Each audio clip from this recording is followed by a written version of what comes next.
I'm gonna ask you a question. Who do you love, mommy or daddy? Both. Okay. Last one. Who do you love, mommy or daddy? Both. Okay. If daddy will go to Dubai and I will stay at home, kanino ka kasasama? Kay daddy or kay mommy?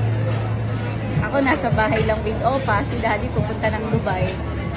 Dubai chocolate. Dubai chocolate daw. Mami, Why? kasi uiyak si Opa. Oh, tapos? At tapos, ikayo lang ni Opa, paano mo mahahandle? Hindi mo pa nga ako mahandle. Sa bahay daw siya pupunta. Wait, dahil kay Opa. Okay. Eh, how about ganito yung nangyari? Si mami pupunta ng Dubai. Si daddy sa bahay kay Opa. Kanino ka sasama? Sa Dubai. Bakit? Uy, sa Dubai. Bakit? Kasi nasa punta na ako sa bahay, binanti ko na si Opa. Ngayon, pupunta na ako sa Dubai. Pupunta na daw siya sa Dubai. High five, everyone.